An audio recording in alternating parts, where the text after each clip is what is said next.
চট্টগ্রাম ও রাজশাহী বিশ্ববিদ্যালয়ে সরাসরি ভর্তি পরীক্ষার সিদ্ধান্ত, অনলাইনে ক্লাস চললেও পরীক্ষা নেওয়ার উপায় বের করতে পারেনি সরকারি বিশ্ববিদ্যালয়গুলো। প্রকৌশল ও মেডিকেল শিক্ষার্থীদের অটোপাসের দাবি নাকচ সংশ্লিষ্ট কর্তৃপক্ষের। ডিসেম্বরের মধ্যে মেডিকেলের স্থগিত সব প্রফেশনাল পরীক্ষা গ্রহণের পরিকল্পনা। এবং বিশ্বসেরা অলরাউন্ডার সাকিব আল হাসানের নিষেধাজ্ঞার মেয়াদ শেষ হচ্ছে আজ, কাল থেকেই ফিরতে পারবেন মাঠে। নিউ ইয়র্কে সংবর্ধনার আয়োজন।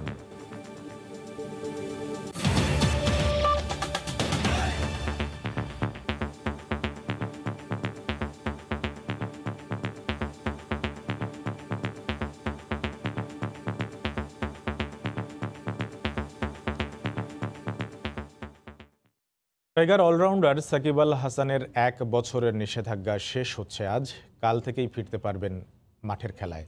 এই উপলক্ষে নিউ ইয়র্কে তাকে সংবর্ধনা দেওয়া হচ্ছে। এ বিষয়ে বিস্তারিত জানাতে নিউ ইয়র্ক থেকে সরাসরি যুক্ত হচ্ছেন রিপোর্টার হাসানুজ্জামান সাকি।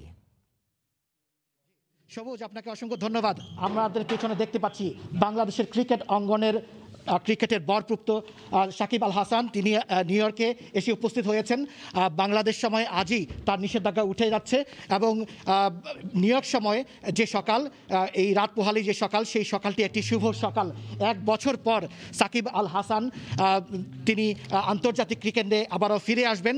আমরা এখন এই মুহূর্তে তার বক্তব্য শুনবো। শো টাইম মিউজিকের আলমগীর খান আলম এই অনুষ্ঠানটির আয়োজন করেছেন। আমরা দেখতে পাচ্ছি সাকিব আল হাসানের হাতে মাইক্রোফোন। আমি আর কোনো কথা না বলে সরাসরি তার কাছে চলে যাচ্ছি। পুরো জাতি এখন এই মুহূর্তে সাকিব আল হাসানের কথা শোনার জন্য অপেক্ষা করছে। সাকিব আল হাসান। আসসালামু আলাইকুম, সবাইকে ধন্যবাদ এখানে এসেছেন। আসলে প্রথমেই একটা জিনিস আমার কাছে মনে হয় যে আমাদের মনে করা উচিত, এখানে আমি বেশ অনেকবারই এসেছি, অনেকের সাথে দেখা হয়েছে, পরিচয় হয়েছে। আর এই করোনার কারণে আসলে অনেকেই আমরা এর মাঝে এখন দেখতে পাই না, আমরা যাদেরকে হারিয়েছি, তো তাদের ডিপার্টেড সোলের জন্য আমি মাগফিরাত কামনা করবো। আমি আশা করবো যে আপনারা সবাই তাদের জন্য দোয়া করবেন।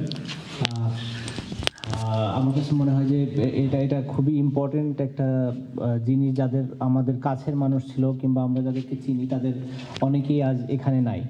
সো সেদিক থেকে আমি দুঃখ প্রকাশও করছি এবং আশা করছি যে যারা আমরা এখনও সুস্থভাবে আছি তারা যেন এই সময়টাতে আরও সুস্থতা বজায় রেখে চলতে পারি এবং সবাই যার যার জায়গা থেকে আমাদের যে দায়িত্বগুলো আছে ওগুলো পালন করতে পারি। সো আমরা অন্যজনকে এফেক্টেড না করি এবং নিজেরাও এফেক্টেড না হই।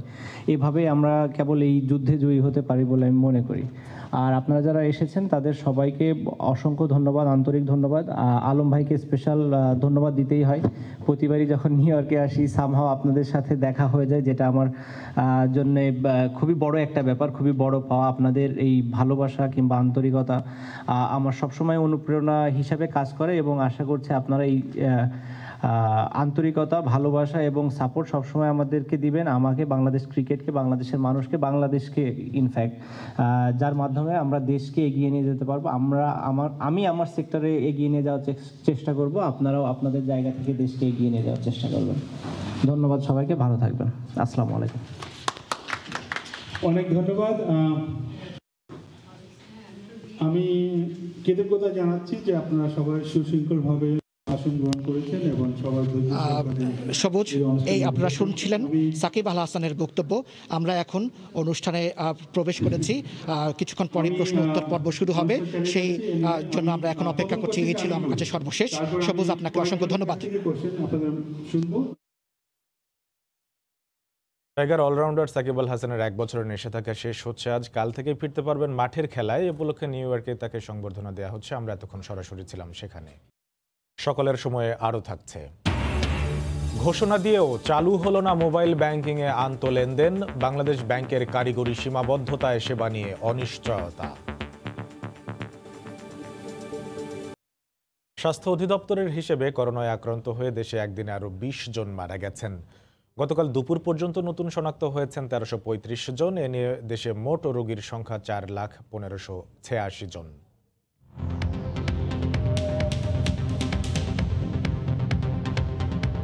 দেশে একদিনে নমুনা পরীক্ষা করা হয়েছে 12,617 জনের। এ পর্যন্ত মোট নমুনা পরীক্ষা হয়েছে 22,83,964 জনের। 24 ঘন্টায় নতুন শনাক্ত হয়েছেন 1,335 জন। এ নিয়ে দেশে মোট রোগী সংখ্যা 4,01,586 জন। 24 ঘন্টায় মারা গেছেন 20 জন। এ পর্যন্ত করোনা আক্রান্ত হয়ে মারা গেলেন 5,838 জন।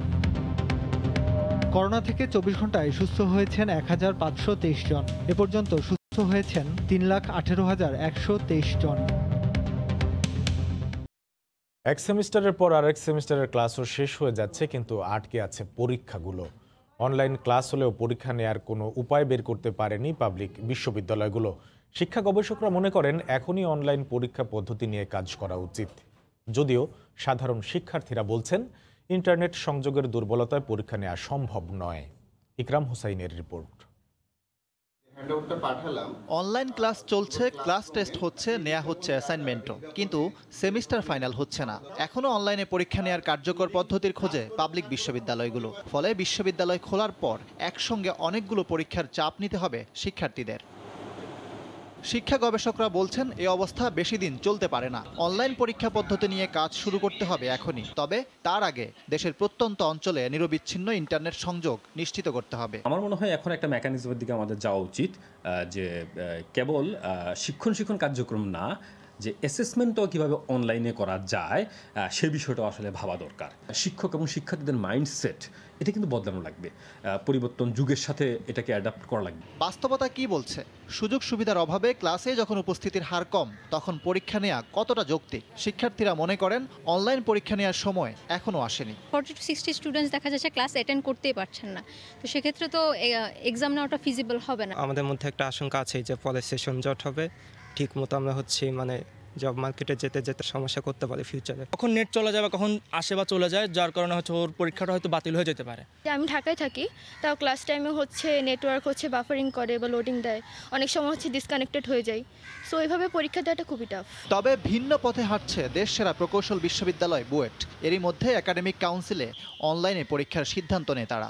আমরা তাদেরকে কোনো গ্রেড দেব না, আমরা তাদেরকে পরীক্ষার তাদের ইভালুয়েশনটা হবে এস অর ইউ গ্রেড, যেটাকে আমরা বলি স্যাটিসফ্যাক্টরি অথবা আনস্যাটিসফ্যাক্টরি। এইভাবে আমরা তাদেরকে মূল্যায়ন করব। তার ওভারঅল সিজিপিএ যখন ক্যালকুলেট করা হবে, তখন এই টার্মের যে কোর্সগুলো, সেই কোর্সগুলোর সিজিপিএ তার কাউন্ট হবে না।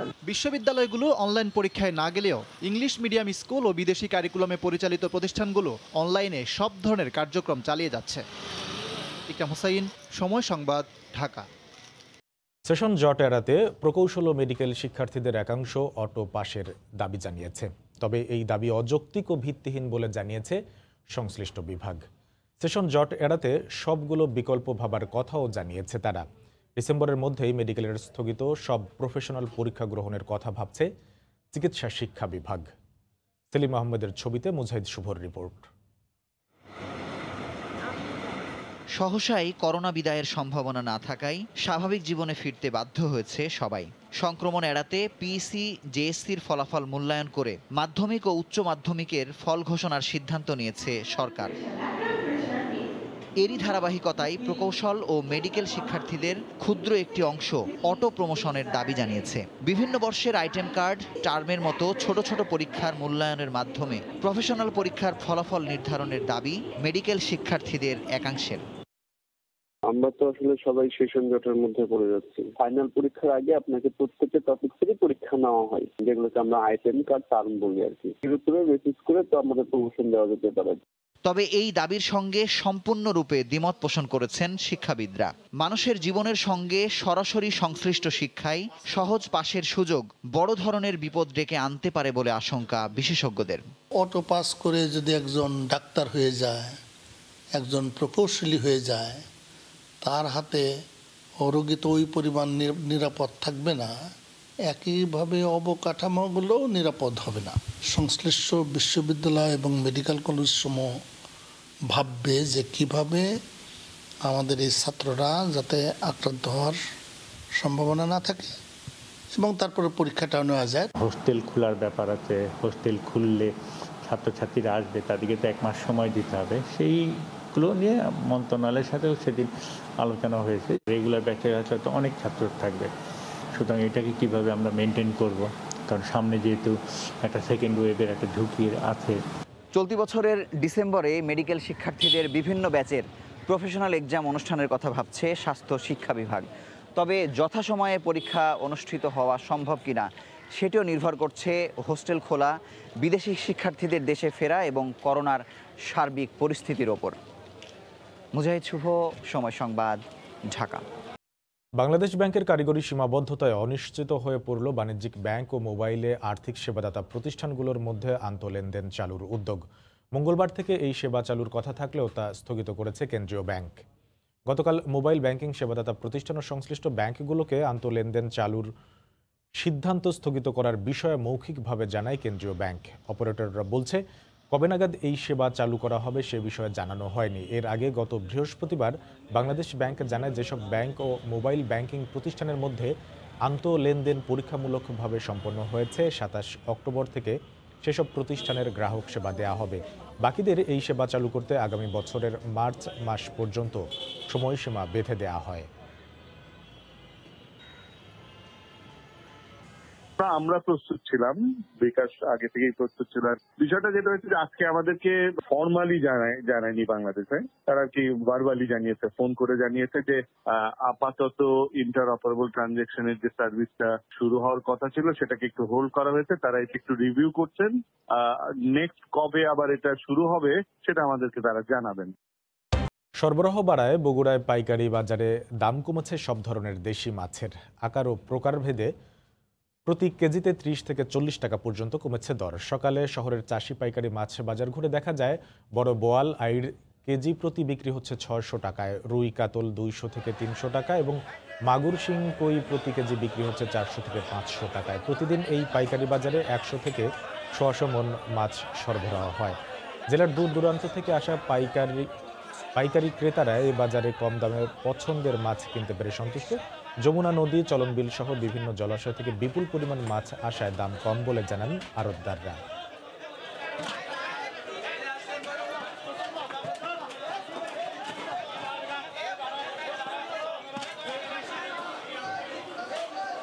দেশি মাছ আনছিলাম, পুঁটি মাছ 50 থেকে 60 টাকা কেজি বেচছি, আর শৌল মাছ 90 টাকা করে বেচছি। দাম কম, আগের তুলনায় মাছের দাম একটু কম। আমরা সব রকমের মাছই এখানে পাচ্ছি। বর্ষা বদল হতে নদী নালা খাল বিলে যে পরিমাণ পানি ছিল, পানিগুলি শুকিয়ে গেছে। এখন প্রচুর দেশি মাছ প্রচুর আমদানি হচ্ছে। বাজার স্বাভাবিক পর্যায়ে ক্রেতাদের গ্রহণযোগ্যতার মূল্যেই মাছ সরবরাহ অ্যাভেলেবল মাছ আসতেছে। করোনার কারণে দীর্ঘ 7 মাস বন্ধ থাকার পর আজ থেকে ভারত ও বাংলাদেশ বিমান চলাচল শুরু হচ্ছে। এয়ার বাবল চুক্তির আওতায় দুদেশের মধ্যে সপ্তাহে 56টি ফ্লাইট চলবে। কিছু বিধিনিষেধ থাকলে ওই সিদ্ধান্তে খুশি যাত্রী ও বিমান সংস্থাগুলো। করোনা ভাইরাসের সংক্রমণ রোধে গত 12 মার্চ থেকে বিমান যোগাযোগ বন্ধ করে দেয় ভারত। এতে ভোগান্তিতে পড়েন শিক্ষার্থী, ব্যবসায়ী, রোগী ও আটকে পড়া উভয় দেশের নাগরিকরা। এই বিশেষ ব্যবস্থায় পর্যটক ছাড়া 9টি ক্যাটাগরিতে যাত্রীরা ভ্রমণের সুযোগ পাবেন। বাংলাদেশের 3টি ও ভারতের 5টি বিমান সংস্থা কলকাতা, দিল্লি, চেন্নাই ও মুম্বাইয়ে ফ্লাইট পরিচালনা করবে। এর মধ্যে বাংলাদেশ বিমান চেন্নাইয়ে নতুন রুট চালু করছে। ভারত ভ্রমণে কঠোর বিধিনিষেধ না থাকায় যাত্রী খরা কাটবে বলে মনে করছে বিমান সংস্থাগুলো। প্রাথমিকভাবে 3 মাসের জন্য ভারতের সঙ্গে এয়ার বাবল নামের এই বিশেষ চুক্তি করা হয়েছে। দুদেশ ভ্রমণেই কোভিড নেগেটিভ সনদ বাধ্যতামূলক। সকালের সময়ের শীর্ষ সংবাদ জানিয়ে দিচ্ছি আরেকবার। মাঠে ফিরে এগিয়ে নিতে চান দেশকে। নিষেধাজ্ঞার মেয়াদ শেষ হওয়ায় নিউ ইয়র্কের সংবর্ধনায় বললেন সাকিব আল হাসান। প্রবাসীদের দেশের জন্য কাজ করার আহ্বান। এই ছিল সকালের সময়। সঙ্গে থাকুন সময়ে।